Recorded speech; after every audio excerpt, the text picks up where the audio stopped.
अब हम लोग एक बहुत ही इम्पोर्टेंट कॉन्सेप्ट सीखने वाले हैं जो कि डाइलेक्ट्रिक पर बेस्ड है। डाइलेक्ट्रिक का मतलब हुआ कि कोई नॉन कंडक्टिंग मीडियम है। तो पहले हम लोग ये जानते हैं कि डाइलेक्ट्रिक क्या होता है। डाइलेक्ट्रिक जो है किसी नॉन कंडक्टिंग मीडियम को डाइलेक्ट्रिक कहा जाता है। ये हो गया नॉन कंडक्टिंग मीडियम। इसका मतलब यह है कि नॉन कंडक्टिंग है तो इसके अंदर फ्री इलेक्ट्रॉन्स नहीं है जो कि मूव कर सकते हैं, है ना।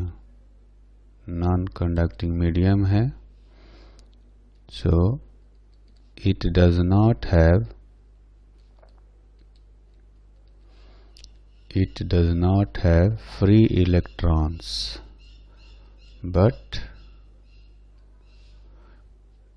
free electrons, but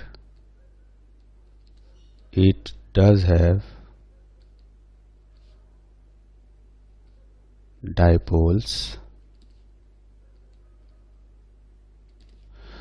तो जैसे एक सामने हमने फिगर बनाया है, इस फिगर में देखेंगे कि जो डाइपोल्स हैं वो कुछ इस तरह से रैंडमली ओरिएंटेड रहते हैं जब कोई भी एक्सटर्नल फील्ड नहीं होता है ना। अगर एक्सटर्नल फील्ड प्रेजेंट नहीं हो तो इनका ओरिएंटेशन बिल्कुल रैंडम होता है ना, कुछ इस टाइप से।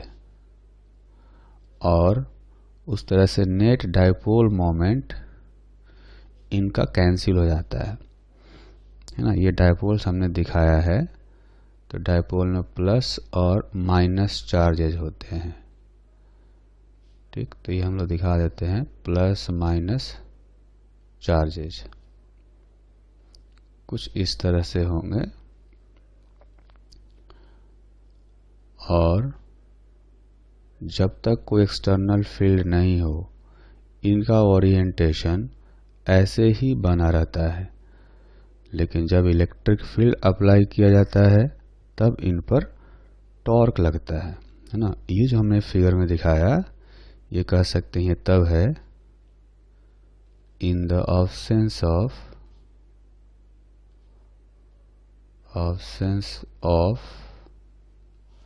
Electric field.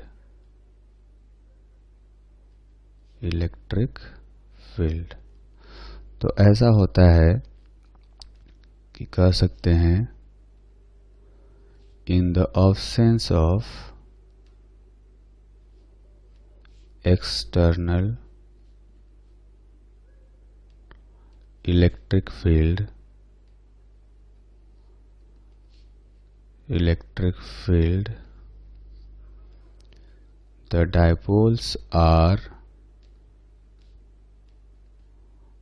the dipoles are randomly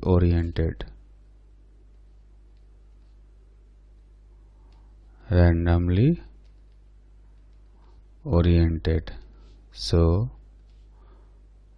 net charge and dipole of the dielectric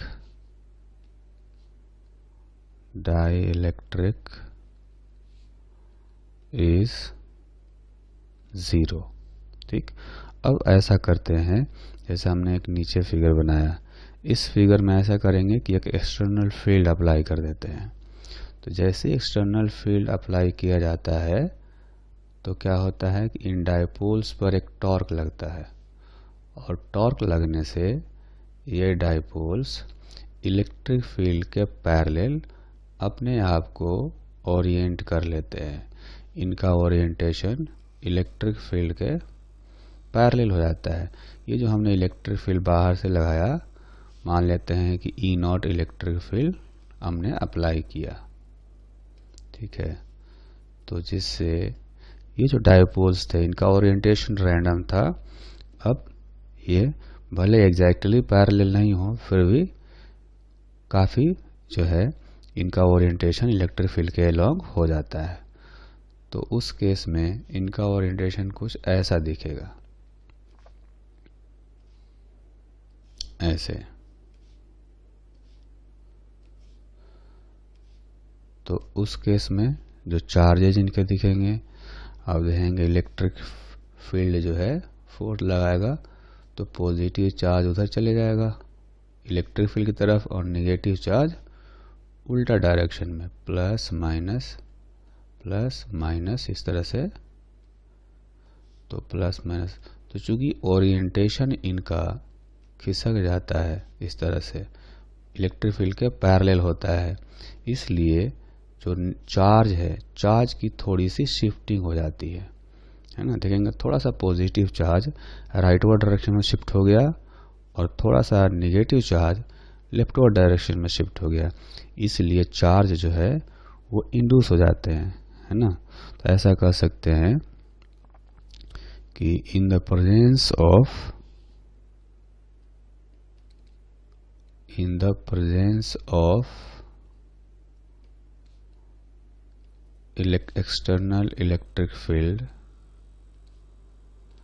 external electric field, dipoles experience torque and they orient themselves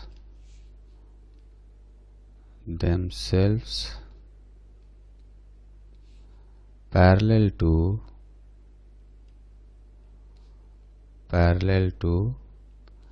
external electric field. So shifting of charges occurs. That means hence charges get induced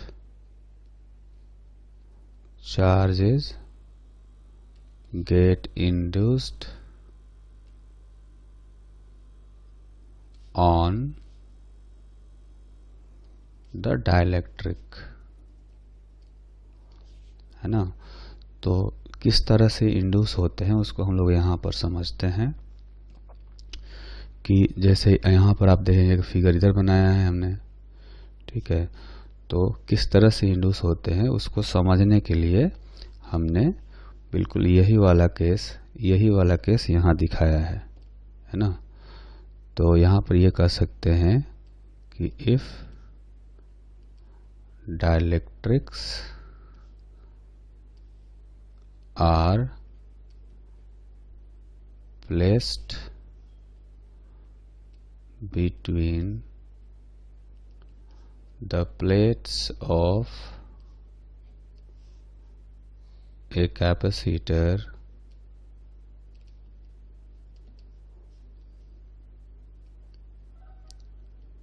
then charges are induced as shown in figure.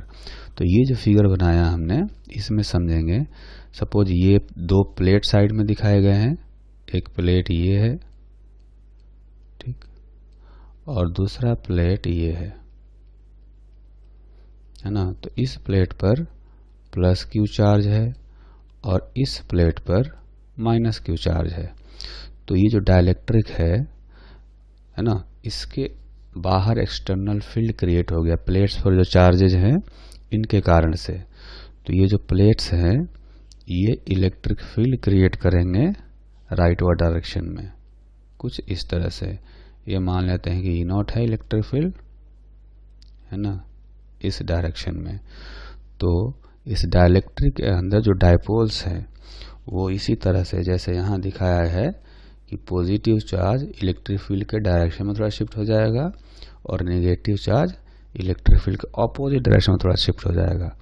तो जब इसको हम दिखाएंगे यहाँ पर तो ऐसे दिखाते हैं, यहाँ पर नेगेटिव चार्ज इस लेफ्टवर्ड डायरेक्शन में शिफ्ट हो जाएगा तो कहेंगे लेफ्ट फेस पर नेगेटिव चार्ज इंड्यूस हो जाएगा और राइट फेस पर जो है पॉजिटिव चार्ज इंड्यूस हो जाएगा। ठीक है, तो अब जब शिफ्ट हो गया तो आप देखेंगे कि ये चार्जेस जो हैं खुद भी इलेक्ट्रिक फील्ड क्रिएट करेंगे। तो ऐसा मान लेते हैं कि जो चार्जेस इंड्यूस हुए वो है QI, इधर है माइनस QI और इधर होगा प्लस QI। ठीक, तो एक इंड्यूस इलेक्ट्रिक फील्ड आएगा इस डायरेक्शन में, है ना।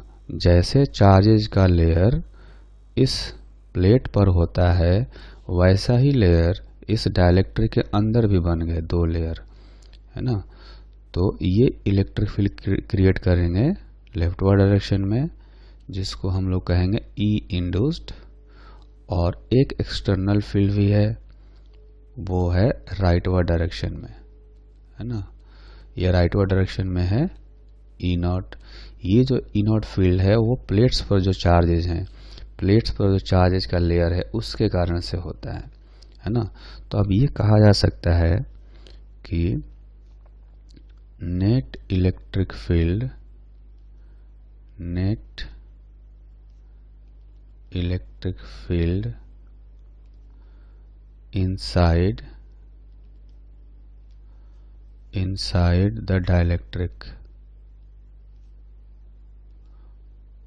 inside the dielectric कैलकुलेट करना हो तो हम लोग लिखेंगे कुछ इस तरह से E net is equal to E0 minus E induced. ठीक है, इतना इलेक्ट्रिक फील्ड आएगा इस डाइलेक्ट्रिक के अंदर। ठीक, अब E नेट जो है, जैसा कि हम लोगों ने इलेक्ट्रोस्टैटिक्स में पढ़ा था कि जब किसी भी मीडियम में ले जाया जाता है तो electric field original electric field का K टाइम्स रिड्यूस हो जाता है ना। तो ये कह सकते हैं कि E नेट जो है ये हो जाएगा E0 by K is equal to E0 minus EI, where K is dielectric constant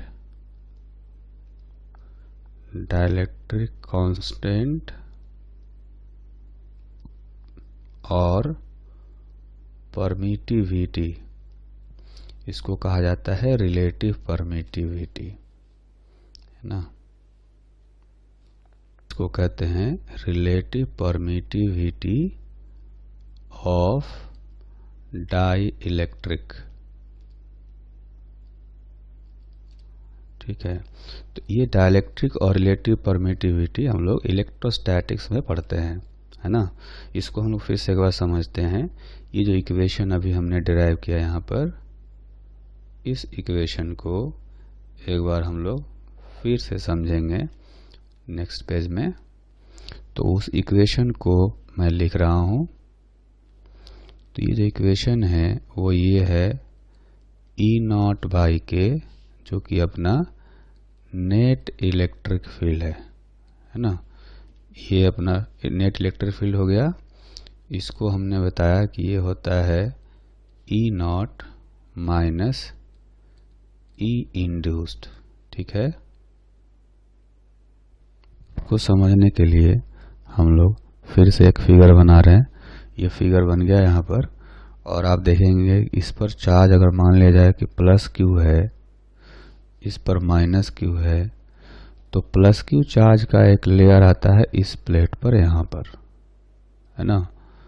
इस पूरे प्लेट पर जो इनर फेस है, इनर फेस पर पॉजिटिव चार्ज होता है, और जो राइट साइड में प्लेट है उसका भी इनर वाले फेस पर निगेटिव चार्ज आता है, ठीक। और इसके कारण से एक इलेक्ट्रिक फील्ड क्रिएट होता है, एक इलेक्ट्रिक फील्ड क्रिएट होता है यहाँ पर, जिसको कि हम लोग कहते हैं ई नॉट, है ना। अगर इसको ऐसे समझें कि ये जो ई नॉट है इसकी वैल्यू होती है क्यू बाई, इसकी जो वैल्यू होती है ई नॉट की, ये होती है Q by epsilon not into A. ये हमने पहले कैलकुलेट किया था, ठीक। और ये जो डाइलेक्ट्रिक है, डाइलेक्ट्रिक का जो लेफ्ट वाला फेस है यहाँ पर नेगेटिव चार्ज इंड्यूस होता है, जैसा कि अभी हमने थोड़ा देर पहले समझा था। और ये जो चार्ज है इसको हम लोग कह सकते हैं कि ये है क्यू आई निगेटिव में, है ना। ये नेगेटिव चार्ज है और ये है क्यू आई, ठीक। उसी तरह से जो डाइलेक्ट्रिक का राइट फेस है यहाँ पर पॉजिटिव चार्ज इंड्यूस होता है, कुछ इस तरह से। ये भी बिल्कुल उसी लेयर के पैरेलल है, जो प्लेट्स पर चार्ज का लेयर है उसके पैरेलल है ना। तो यहाँ पर इंड्यूस होता है प्लस क्यू आई। तो इनके कारण से एक फील्ड उल्टे डायरेक्शन में क्रिएट होगा, जिसको हम लोग ऐसे कहेंगे, ये इलेक्ट्रिक फील्ड इस डायरेक्शन में इंड्यूस होगा, जिसको लिखेंगे ई आई। और ई आई का वैल्यू बिल्कुल वैसे ही होना चाहिए, ये होना चाहिए Q I divided by epsilon not into A, epsilon not into A, ठीक है। और इसका जो डायरेक्शन है वो डायरेक्शन लेफ्टवर्ड डायरेक्शन में है, ठीक है। तो इसको हम लोग थोड़ा सा फिर से इसको लिखते हैं अच्छे से। तो ये जो फील्ड है वो फील्ड आता है लेफ्टवर्ड डायरेक्शन में ऐसे, और इसको हम लोग कहते हैं कि ये इंड्यूस्ड इलेक्ट्रिक फील्ड है ई आई। तो ई आई का वैल्यू हमने कहा कि ये होगा Q I divided by epsilon not a, क्योंकि जैसे इस क्यू चार्ज का लेयर है वैसे ही ये क्यू आई चार्ज का लेयर बना हुआ है इस डाइलेक्ट्रिक के ऊपर। तो अगर नेट इलेक्ट्रिक फील्ड निकालना हो तो हम लोग यहाँ पर क्या करेंगे, ई नॉट का वैल्यू रखेंगे Q by epsilon not a, और जो इंड्यूस इलेक्ट्रिक फील्ड है ई आई उसको हम लोग लिखेंगे यहाँ पर Q I divided by epsilon not a, ठीक। और इसी तरह से यहाँ पर जो वैल्यू आएगा Q by K epsilon not into A, ठीक। अब ये जो फैक्टर आया है ई नॉट बाई के, इसको हमने इलेक्ट्रोस्टैटिक्स में पढ़ा था। इलेक्ट्रोस्टैटिक्स में क्या पढ़ा था कि अगर दो चार्जेज हैं अपने पास, है ना, अगर दो चार्जेज हैं Q1 और Q2, तो इनके बीच में फोर्सेज लगते थे कुछ इस तरह से, F is equal to Q1 Q2 by 4 pi epsilon naught R square, ठीक। लेकिन जैसे ही इनको किसी डाइलेक्ट्रिक या किसी मीडियम के अंदर रखा जाता था, जैसे कि ये चार्ज हो गया, यही चार्ज का सिस्टम है, इनके बीच का डिस्टेंस यहाँ भी आर था, यहाँ भी आर था, लेकिन यहाँ पर इनको किसी मीडियम में डाल दिया गया जिसका डाइलेक्ट्रिक कांस्टेंट है के। तो यहाँ पर फोर्स आता था Q1 Q2 by 4 pi epsilon not into epsilon R लिखते थे या के लिखते थे आर स्क्वायर। तो ये देखेंगे कि ये हो गया एफ नॉट बाई के, है ना। ये जो के है ये डाइलेक्ट्रिक कांस्टेंट है। तो हमने क्या देखा कि जो फोर्स वैक्यूम में जितना फोर्स लगता था मीडियम में के फैक्टर से रिड्यूस हो गया वो फोर्स। तो उसी तरह से अगर इलेक्ट्रिक फील्ड भी होगा वैक्यूम में ई नॉट, तो मीडियम में सब कुछ सेम रहते हुए ई नॉट बाई के हो जाएगा। तो इसी कॉन्सेप्ट को हमने यहाँ पर यूज किया है, ठीक है।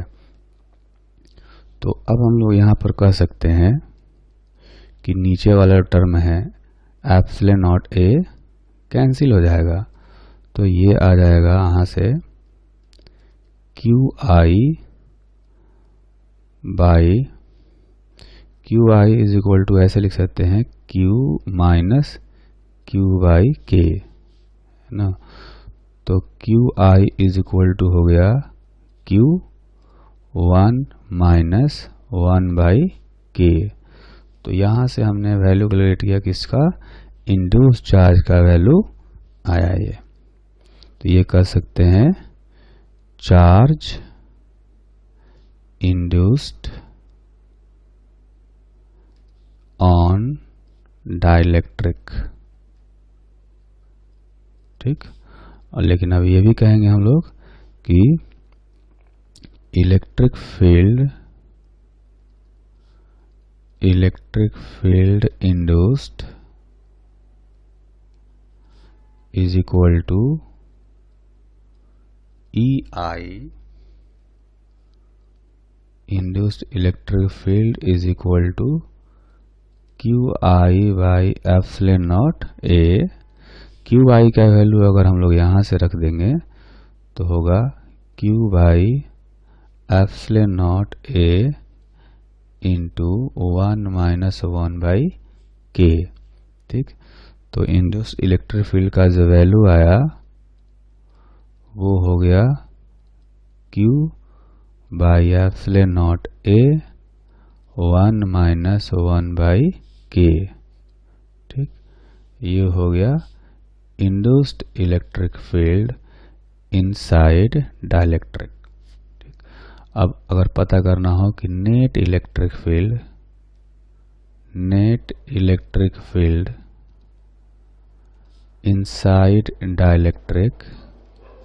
Inside dielectric is equal to E net is equal to, जैसा कि हमने देखा कि ये आया है ई नॉट बाई के, यानी Q by K epsilon not into A, ठीक। अब नेट इलेक्ट्रिक फील्ड इतना हो गया है, पहले से के फैक्टर से रिड्यूस हो गया, जिसको कि हम लोगों ने ऐसे भी कहा है कि ई नॉट माइनस ई इंड्यूस्ड, जहाँ पर ई नॉट का वैल्यू हमने लिया था Q by epsilon not a, ठीक। अब ये ई नेट आ गया, तो दोनों प्लेट्स के बीच में जो पोटेंशियल डिफरेंस होगा, जो potential difference between the plates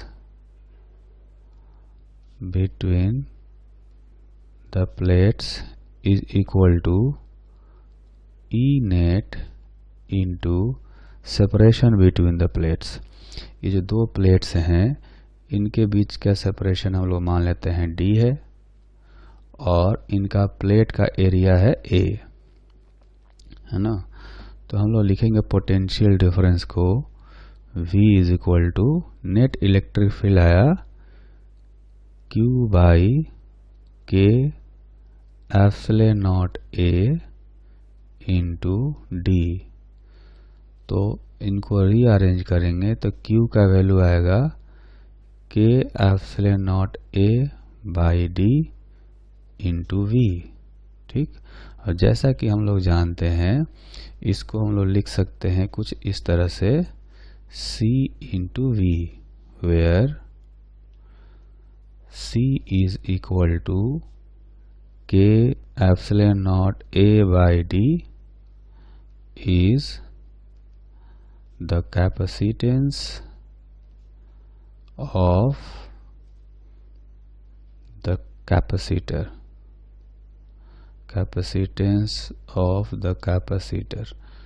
तो यहाँ से हम लोग देख सकते हैं कि जो C है वो हो गया अब K इंटू C नॉट, है ना, जहाँ पर C नॉट का वैल्यू हो गया epsilon naught A by D, where C naught is equal to epsilon naught A by D is capacitance without dielectric. जब कोई डाइलेक्ट्रिक नहीं था तो इतना कैपेसिटेंस होता था जो हम लोग पहले से डिराइव किए थे या यूज़ कर रहे थे। ठीक, तो हमने क्या देखा कि जो कैपेसिटेंस है वो k टाइम्स इंक्रीज हो गया, k टाइम्स इंक्रीज हो गया तो चार्ज भी बढ़ना चाहिए या घटना चाहिए, एनर्जी का क्या होगा ये हम लोग अभी देखते हैं। इंक्रीज हो गया तो charge stored on the capacitor Q is equal to C into V होता है ना। तो अब हो जाएगा K into C naught into V। ये तब होगा when V is fixed, मतलब पोटेंशियल डिफरेंस फिक्स्ड रखेंगे और कैपेसिटेंस बढ़ा देंगे तो चार्ज जो है वो बढ़ जाएगा, है ना। उसी तरह से एनर्जी स्टोर्ड की बात करेंगे तो अब ये हो जाएगा हाफ k इंटू, मतलब ये होता है हाफ CV स्क्वायर होता है, तो C का वैल्यू अब हम लोग लिखेंगे k into C not into V square, है ना। ये एनर्जी हो गया। ये भी तब है जब V को हमने फिक्स्ड रखा है, यानी पोटेंशियल डिफरेंस फिक्स्ड हो तो देखेंगे कि पोटेंशियल एनर्जी जो है ये बढ़ जाएगा। ठीक, लेकिन अगर ऐसा हो कि चार्ज फिक्स्ड हो तो क्या होगा, है ना। चार्ज फिक्स्ड हो then U is equal to Q square by 2C होता है, और हम लोग ऐसे रखेंगे इसको Q square by 2KC not. इतना हो जाएगा जब सिर्फ चार्ज फिक्स्ड हो, बैटरी से कनेक्टेड नहीं हो, व्हेन Q इज फिक्स्ड। तो इस तरह से अगर किसी कैपेसिटर के अंदर डाइलेक्ट्रिक को डाला जाए तो इस तरह से कैपेसिटेंस चेंज हो जाता है ना। कैपेसिटेंस चेंज हो जाता है K से C से KC नॉट हो जाता है, और देखेंगे कि चार्ज भी चेंज हो गया। अगर पोटेंशियल डिफरेंस फिक्स्ड हो तो फिर पोटेंशियल एनर्जी भी चेंज हो जाता है। तो हम लोग एक एग्जाम्पल करते हैं। इस एग्जाम्पल में आप देखेंगे कि दो डाइलेक्ट्रिक सीरीज में लगाए गए हैं, है ना। ये है क्वेश्चन जो बेस्ड है वो है डाइलेक्ट्रिक्स इन सीरीज। अब कैसे पहचानेंगे कि ये सीरीज में है, तो सीरीज में पहचानने का तरीका तो बेस्ट ये है कि जो करंट इसमें फ्लो करेगा वो सारा करंट इसमें अगर फ्लो करे, दोनों में सेम करंट फ्लो करेगा तो कहेंगे कि दोनों सीरीज में है। और दूसरा तरीका यह है कि ये जो प्लेट्स के बीच में जो गैप है उस गैप को ये डिवाइड करते हैं। देखेंगे गैप अगर D था तो इन्होंने गैप को दो पार्ट में डिवाइड कर दिया, तो ये इसका मतलब ये है कि ये दोनों सीरीज में है। ठीक, अब इस क्वेश्चन में हमें क्या करना है, हमें इक्विवेलेंट कैपेसिटेंस फाइंड करना है। Find capacitance of the system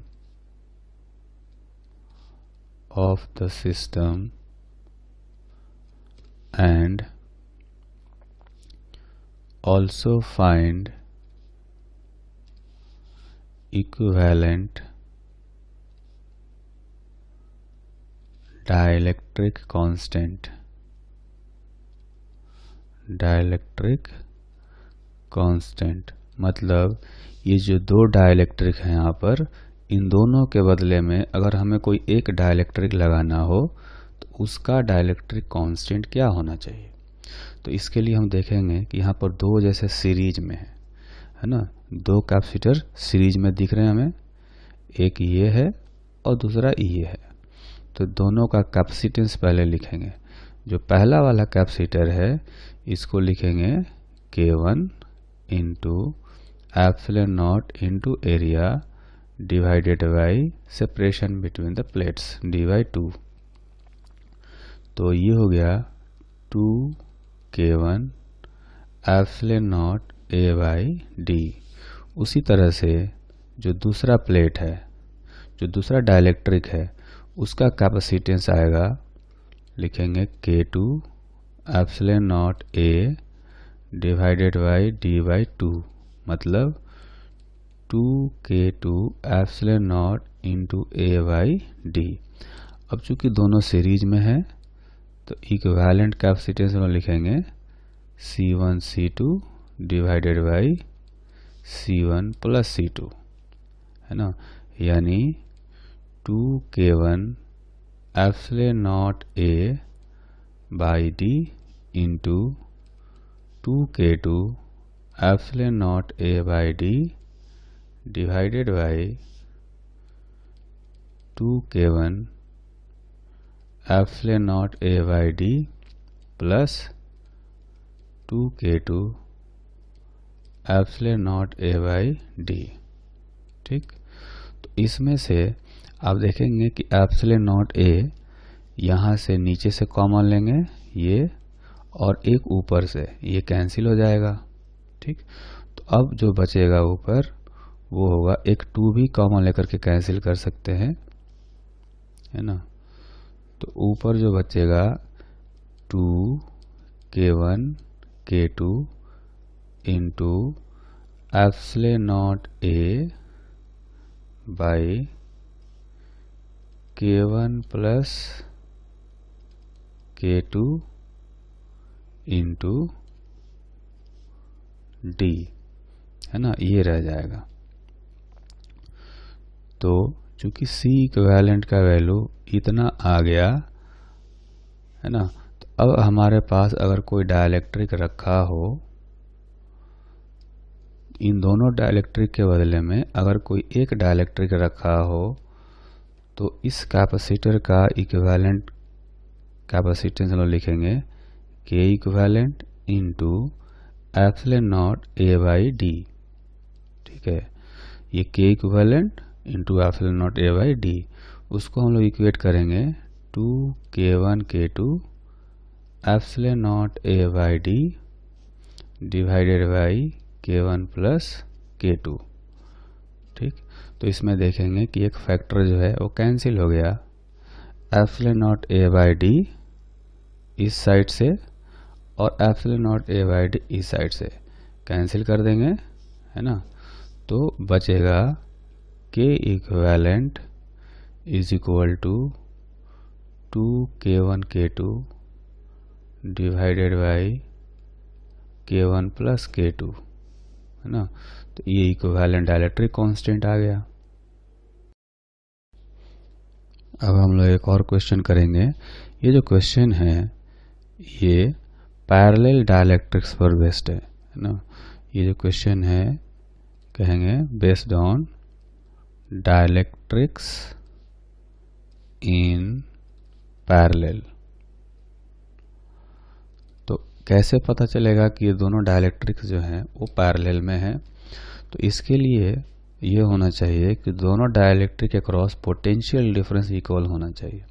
तो देखेंगे कि दोनों डाइलेक्ट्रिक का एक एंड एक प्लेट से जुड़ा हुआ है और दूसरा एंड भी एक प्लेट से जुड़ा हुआ है। तो इसे हम पहचानेंगे कि जो दोनों डाइलेक्ट्रिक है वो पैरेलल में है।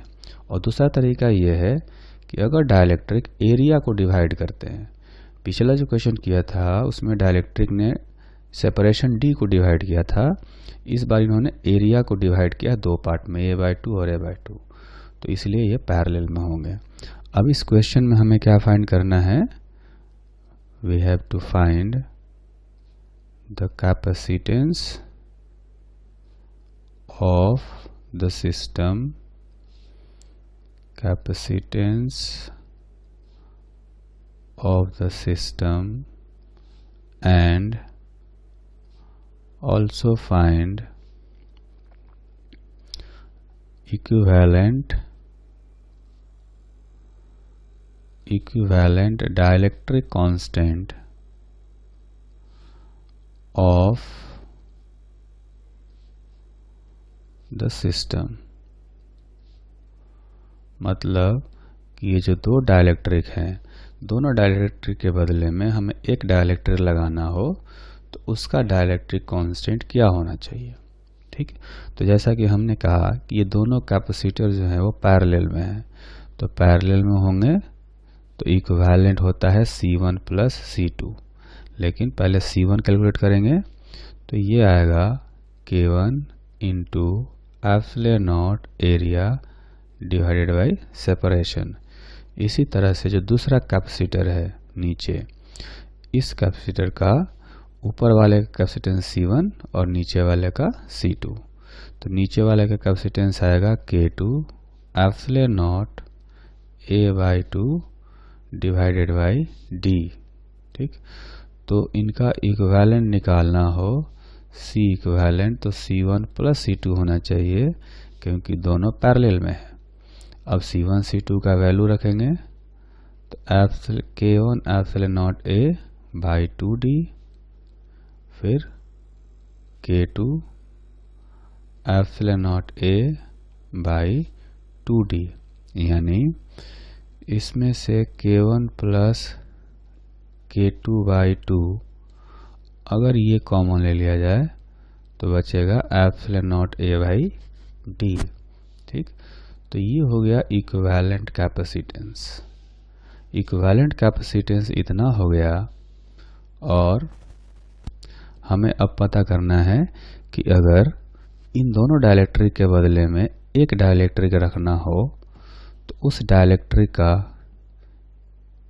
जो डाइलेक्ट्रिक कांस्टेंट है वो होना चाहिए K इक्विवेलेंट।